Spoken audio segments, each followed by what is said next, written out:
Lakshmi layout ವಿಧಾನಸಭಾ ಕ್ಷೇತ್ರದ ನಂದಿನಿ ಲೇಔಟ್ನ ಜಯಮಾರುತಿ ನಗರದ ನವರಾತ್ರಿ ವೃತ್ತದಲ್ಲಿ ರಸ್ತೆ ಡಾಂಬರೀಕರಣ ಕಾಮಗಾರಿ ನಡೆಯಿತು. ಈ ಕಾಮಗಾರಿಗೆ ಸ್ಥಳೀಯ ಶಾಸಕರು ಹಾಗೂ ಮಾಜಿ ಸಚಿವರಾದ ಕೆ. ಗೋಪಾಲಯ್ಯ ಪಾಲ್ಗೊಂಡು ಚಾಲನೆ ನೀಡಿದರು. ಈ ಸಂದರ್ಭದಲ್ಲಿ ಬಿಬಿಎಂಪಿ ಮಾಜಿ ಸದಸ್ಯರಾದ ಕೆವಿ ರಾಜೇಂದ್ರ ಕುಮಾರ್, ವಾರ್ಡ್ ಅಧ್ಯಕ್ಷ ಲೋಕೇಶ್, ಮುಖಂಡರುಗಳಾದ ಶಿವಾನಂದಮೂರ್ತಿ, ನಾರಾಯಣಸ್ವಾಮಿ, ಸುರಭಿ ನಾಗರಾಜ್, ಸುಧಾಕರ್ ರಾಜು, ಭಾಸ್ಕರ್, ಬೋರೇಗೌಡ, ಮಲ್ನಾಡ್ ನಾಗರಾಜ್, ವಿನೋದ್, ಹನುಮಂತು, ಆನಂದ್, ಪ್ರಕಾಶ್ ಕಲ್ಗದ್ದೆ, ಬಿಬಿಎಂಪಿ ಎಇ ಹೇಮಂತ್ ಕುಮಾರ್, ಅಧಿಕಾರಿಗಳಾದ ಧನಂಜಯ್, ಗುತ್ತಿಗೆದಾರರಾದ ರಾಜು, ರಾಮಣ್ಣ ಸೇರಿದಂತೆ ಸ್ಥಳೀಯ ಮುಖಂಡರು ಹಾಗೂ ಕಾರ್ಯಕರ್ತರು ಭಾಗವಹಿಸಿದ್ದರು.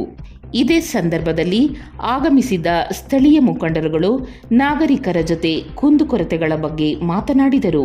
ನಂತರ ಅಧಿಕಾರಿಗಳಿಗೆ ನಂದಿನಿ ಲೇಔಟ್ನ ರಸ್ತೆಯಲ್ಲಿ ಕಂಡುಬರುವ ಎಲ್ಲ ಗುಂಡಿಗಳನ್ನು ಡಾಂಬರೀಕರಣಗೊಳಿಸುವಂತೆ ಆದೇಶ ನೀಡಿದರು.